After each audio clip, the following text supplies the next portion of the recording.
不得了啊！喺大灣區現代輕奢風裝修保養接近90%新，而且入邊全部都係品牌貨嚟嘅。重點就係喺大灣區呢個市中心嘅地方，200萬出頭就可以拎包入住啦。呢套別墅係單邊位別墅嚟嘅，前後側方位都係有花園，屬於一種圍合式嘅花園。咁正式翻到嚟屋企嘅門口呢，就係呢一個位置啦。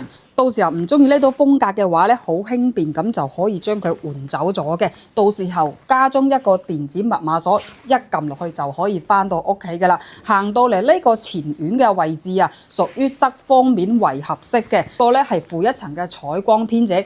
等下我哋最尾聲可以欣賞一下負一層嘅內籠構造。咁側方位花園轉過嚟呢度咧，可以喺呢度種下花花草草。目前業主已經做咗一個硬化嘅通鋪。如果比較中意綠植嘅話，市面上有好多輕便嘅盆栽，好輕鬆就可以攞入嚟嘅。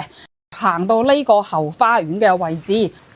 後花園全部都係做咗硬化處理嘅，往往呢種硬化處理咧，對於後期搞維修係非常方便嘅，掃下用水沖下就好襟身嘅。行到入嚟欣賞一下客廳嘅位置，沙發、電視，仲有呢個水晶燈，全部都係靚貨嚟嘅。單呢個電視已經係接近2皮嘢嘅，仲有呢一個燈啊。全部都係靚水晶嚟嘅。啱先咧，我亦都睇過業主嘅價單，全部都係唔平嘅入邊嘅裝修。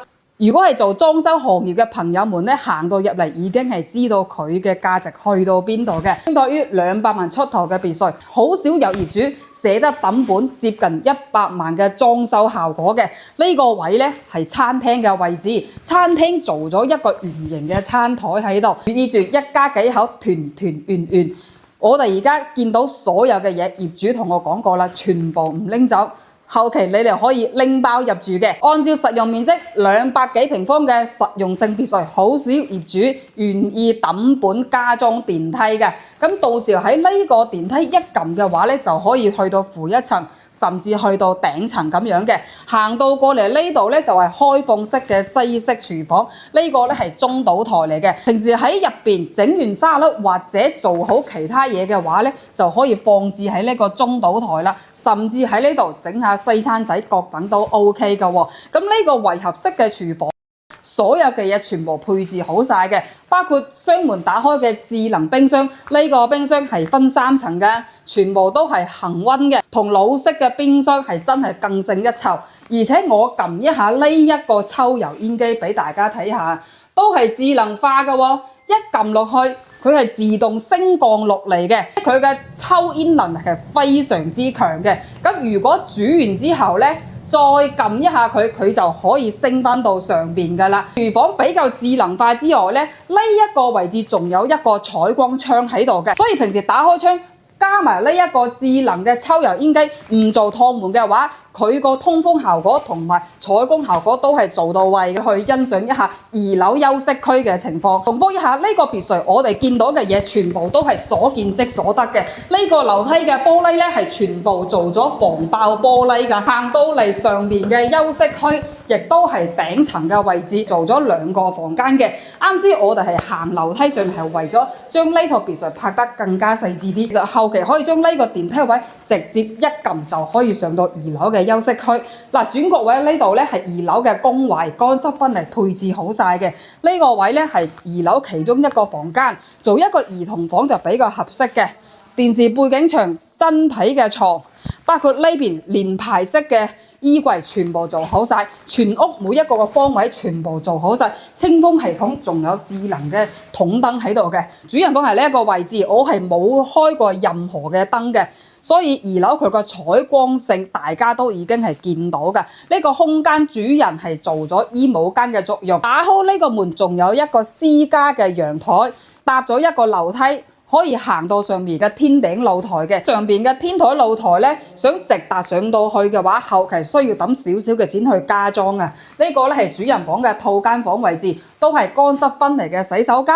咁呢個咧係主人房休息區啦。主人房瞓覺嘅地方咧，清風系統、冷氣、水晶吊燈，甚至仲做咗南北對流嘅通風戶型格局喺度嘅。主人房嘅裝修設計咧比較溫馨嘅新中式暖色調喺度嘅。其實每個房間入邊嘅裝修色調，冷色調還是暖色調，係會影響到入邊瞓嗰個人嘅睡眠質量嘅。OK， 二樓嘅休息區我哋就欣賞完啦，我哋再落去負一層欣賞一下佢嘅空間感。落到嚟負一層，我哋欣賞一下呢個空間感，真係好舒服。做咗2個採光天窗，一共係有4個大房間喺度嘅。我哋略咁欣賞一下其中一個房間。行到入嚟，單呢個過道已經足夠空間做一個衣帽間嘅。對接過嚟仲可以放一張2米以上嘅大床，後期仲有好多嘅靈動空間，添置其他嘅沙發、儀容儀表台各等。4個房間加1個公衛，電梯直達到呢個負一層。其實呢個別墅係有負2層嘅，業主咧就得意啲啦，冇打通負2層。後期如果你哋需要停咗車，就可以返到自己嘅休息區，可以喺呢一個位置通鋪到落邊嘅負2層，就可以泊到車嘅。呢一棟別墅啱先就同業主溝通過嘅，200萬出頭就可以拎包入住，所有嘅嘢全部唔拎走，所有嘅家私家電筒燈我啱先檢測過晒，全部都係品牌貨嚟嘅，裝修成本接近100萬。點解講到咁好？業主點解要賣出嚟呢？純粹因為業主名下多套物業，工廠方面要去到其他偏遠嘅地方發展，將呢套別墅賣出去咁啫，冇其他不良嘅因素。呢個別墅區出則繁華，近至寧靜。出到門口，好多嘅臨街商鋪全部已經營業咗。行到出邊，衣食住行包括 supermarket 全部都係應有盡有嘅。再遠少少，揸車3-5分鐘可以去到火炬開發區嘅大型地標 supermarket 太陽城。太陽城係有5層嘅，由衣食住行到生活用品，包括高端嘅健身會所、電影院，入邊全部應有盡有。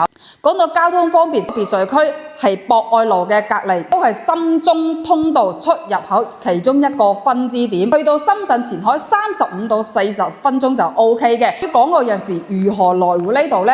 揸車去到馬鞍島，有個中山港客運碼頭，喺客運碼頭嗰度直接可以坐船去到香港或者澳門，甚至可以去到深圳嘅蛇口。所以對於跨城嘅通勤人士、港澳人士返到嚟呢度200萬出頭可以輕鬆圓滿別墅夢嘅。對於鍾意揸車嘅港澳人士呢，呢度揸車去到港珠澳大橋35到40分鐘就可以去到港珠澳大橋嘅。由港珠澳大橋去到香港大概1個半鐘頭左右。呢個別墅佢嘅優勢呢，入邊嘅裝修風格全部都係現代輕寫風，而且業主裝修好只不過係1年嘅時間入到嚟住。只不過住咗幾次嘅，因為業主業務比較繁忙，周圍要揮，所以居住嘅時間係唔耐嘅。入邊完全係接近到90成新，而且入邊嘅家私家電，包括埋所有嘅精品，全部都係品牌貨嚟嘅。如果喺大灣區置業性價比嘅別墅，又可以拎包入住，又保養得90成新嘅，不妨過嚟睇下呢一套別墅。